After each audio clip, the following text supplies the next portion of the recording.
Assalamualaikum dan salam syurga sayang. Buletin UKAS edisi tengah hari 18 Ogos 2021 bersama saya Alfairis Jemurin. Kita mulakan dengan berita utama. Menteri Kebajikan Kesejahteraan Komuniti Wanita Keluarga dan Pembangunan Kanak-kanak Sarawak, Datuk Seri Fatimah Abdullah pada Selasa menyantuni mangsa bencana kebakaran rumah panjang di Kampung Segubang Batu Kawah pada 7 Ogos lalu. Menurut Datuk Seri Fatimah, seramai 21 ketua isi rumah KIR menerima sumbangan keperluan asas daripada Kerajaan Negeri Sarawak melalui Jabatan Kebajikan Masyarakat Sarawak JKMS. Hari ini peranan kami di Jabatan Kebajikan ialah untuk memberi bantuan kepada mangsa kebakaran 21 keluarga, 21 ketua isi rumah. Dan bantuan yang diberikan dalam kes seperti kebakaran ini, bantuan segera pada hari kebakaran, hari kebakaran makanan. Kemudian lepas itu penempatan semula seperti ini dibuka supaya mereka dapat berpindah ke sini. Simbolik penyerahan disempurnakan oleh Datuk Seri Fatimah bersama pengarah JKMS Noriah Ahmad di Pusat Pemindahan Mangsa Bencana Kebakaran Kampung Segubang Batu Kawah. Sementara itu, wartawan Unit Komunikasi Awam Sarawak UKAS yang menemu bual salah seorang mangsa kebakaran, Indong Jiram, sempat menceritakan pengalaman ketika tragedi itu berlaku serta turut menzahirkan rasa syukur dan berterima kasih di atas sumbangan yang disalurkan. Dalam masa 2 minit saja itu rumah saya habis terbakar. Dengan begitu cepat api merebak. Dan kami terdapat selamatkan satu barang pun dari rumah. Sebab dia api terlalu cepat merebaklah. Saya sangat berterima kasih. Terima kasih banyak-banyak dan bersyukur kepada Yang Berhormat Datuk Fatimah Abdullah dan YB Datuk Sim dan agensi-agensi kebajikan yang lain banyak membantu kami di rumah panjang lah. Dan sangat bersyukur juga kebajikan kami dijaga. Pas ni kita nak menyewa sementara, saya haraplah pihak kerajaan dapat mencari tempat yang lebih selamat, sesuai dan tempat itu tetap untuk kami serumah panjang lah. Laporan seterusnya, semua pengusaha dan peserta aktiviti selaman skuba rekreasi perlu mematuhi sepenuhnya prosedur operasi standard SOP yang telah ditetapkan Kementerian Kesihatan Malaysia KKM. Menurut Menteri Bertanggungjawab Jawatankuasa Pengurusan Bencana JPBB Miri, Datuk Lee Kim Shin, ini bertujuan memastikan penularan COVID-19 dapat dikekang sepenuhnya. Katanya setiap peserta perlu mempunyai 2 dos vaksin COVID-19 dan telah melepasi 14 hari daripada tarikh suntikan dos kedua. Ia termasuk mengamalkan penjarakan fizikal semasa berada dalam bot, mengimbas kod QR, mengukur suhu badan dan melakukan sanitasi tangan sebelum dan selepas menjalankan aktiviti selaman. Semasa menyampaikan taklimat kepada ahli jawatankuasa pengusaha selaman Miri dalam pematuhan SOP di Jeti Marina Bay Miri, baru-baru ini Menteri Pengangkutan itu turut mengingatkan para peserta dan pengusaha selaman untuk terus mematuhi garis panduan sebagai langkah memastikan zero kes COVID-19 dari aktiviti menyelam. Justru beliau meminta peserta dan pengusaha selaman untuk terus mematuhi langkah pencegahan seperti yang diperkenalkan setiap agensi penyelam yang tersenarai di bawah Majlis Latihan Skuba Rekreasi Dunia WRSTC. Selanjutnya, Menteri Muda Hal Ehwal Korporat dan UKAS merangkap Adun Semok, Abdullah Saidul menyampaikan geran projek kecil luar bandar MRP berjumlah keseluruhan RM27,000 dalam lawatan kerjanya di sekitar Pulau Bruit dan Jalan Sibu Tanjung Manis pada Selasa. Senarai penerima geran adalah seperti berikut.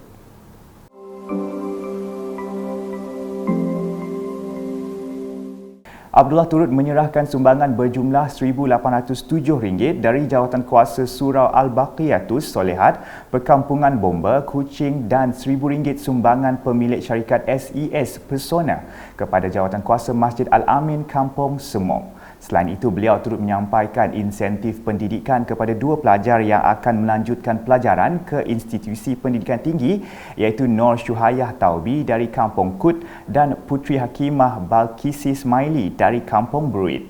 Sementara itu, Bendahari Masjid Al-Amin Faridah Sawi mengucapkan terima kasih kepada semua penyumbang khususnya Adun Semok. Bismillahirrahmanirrahim.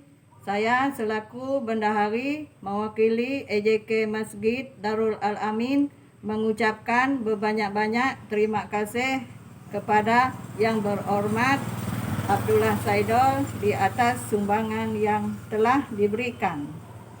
Tidak lupa ucapan terima kasih kepada SIS Pesona dan Surau Al-Baqisatus Salehat Perkampungan Bomba dan Penyelamat Zon A Kuching.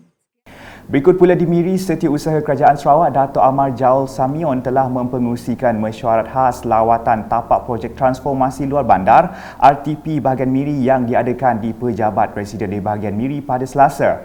Mesyuarat tersebut bertujuan menilai semula projek RTP yang telah dicadang dan sedang dijalankan bersama agensi-agensi kerajaan Sarawak seperti Kementerian Utiliti Sarawak, Pejabat Residen bahagian Miri, Pejabat Daerah, Pihak Berkuasa Tempatan PBT, Majlis Daerah Bandaraya, Jabatan Kerja Raya JKR, Jabatan Pengaliran dan Saliran JPS dan Jabatan Bekalan Air Luar Bandar JBALP di bahagian Miri.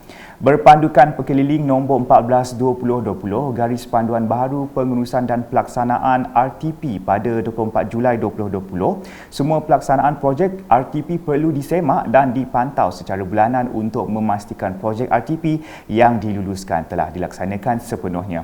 Turut sama Timbalan Setiausaha Kerajaan Sarawak Dato' Iqbahun Joy, Timbalan Setiausaha Kerajaan Negeri Transformasi Sosio-Ekonomi Dato' Sri Muhammad Abu Bakar Marzuki dan Pemangku Residen bahagian Miri Jamali Busri. Manakala di Balingan dengan sebanyak 12 buah sekolah di kawasan Dun berkenaan menerima voucher bantuan seragam sekolah dari Yayasan Sarawak. Bantuan melibatkan seramai 139 orang murid tahun 1 dengan sekolah yang terlibat ialah SK Kampung Seberang, SK Kampung Jebungan, SK Kampung Sau, SK Kampung Teh, SK Kuala Balingan, SK Kuala Kenyana, SK Parish, SK Penakup Ulu, SK Liuk, SK Sungai Penipah, SK Sungai Badengan dan SK Sungai Bayan. Majlis ringkas simbolik penyerahan disempurnakan Adun Balingan Abdul Yaakob RBD Pejabat Daerah Mukah pada Isnin. Dalam pada itu, beliau berharap ibu bapa pelajar memanfaatkan bantuan tersebut dengan sebaik mungkin. Beliau turut menzahirkan penghargaan dan terima kasih kepada Yayasan Sarawak di atas sumbangan khususnya untuk pelajar di kawasan Balingan. Balik ke laporan program vaksinasi, seramai 137 orang penduduk rumah panjang di kawasan Hulu Katibas melengkapkan suntikan vaksin dos kedua jenis Sinovac di Pusat Pemberian Vaksin PPV Klinik Kesihatan Nanga Cemanong baru-baru ini. Ianya merupakan program outreach yang terakhir bagi program imunisasi COVID-19 kebangsaan PICK daerah Song yang dilakukan selama 2 hari iaitu seramai 119 orang penerima pada 14 Ogos 2021 dan 18 orang penerima pada 15 Ogos 2021. Para penerima ketika ditemui berasa syukur setelah mendapatkan suntikan vaksin yang lengkap dan merakamkan penghargaan kepada Kerajaan Sarawak atas usaha mengadakan program imunisasi bagi penduduk di pedalaman. Seterusnya mengenai laporan harian COVID-19. Jawatan Kuasa Pengurusan Bencana Negeri JPBN Sarawak menerusi kenyataan medianya pada Selasa memaklumkan Sarawak mencatatkan 835 kes positif baru COVID-19 melibatkan 28 daerah untuk meningkatkan jumlah kumulatif kepada 89,407 kes. Daerah-daerah yang melaporkan kes adalah seperti yang tertera.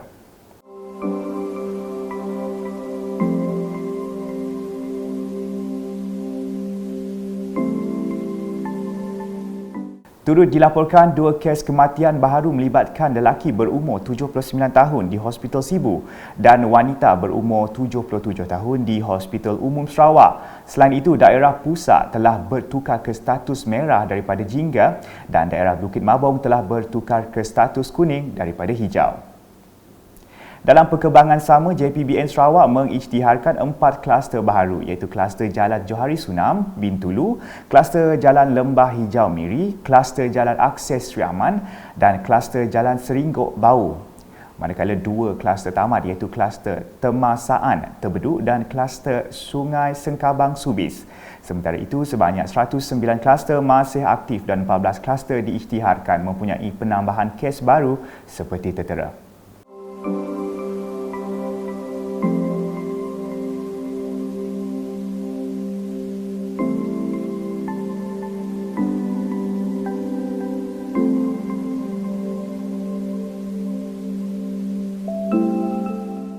JPBN Sarawak turut memutuskan pengisytiharan, pelanjutan dan penamatan Perintah Kawalan Pergerakan diperketatkan PKPD seperti yang tertera.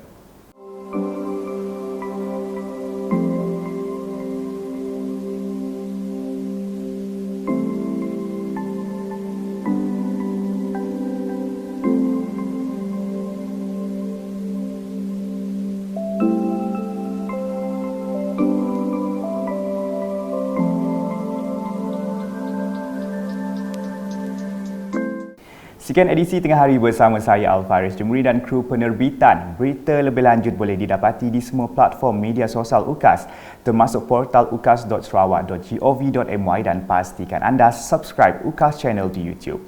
Salam UKAS.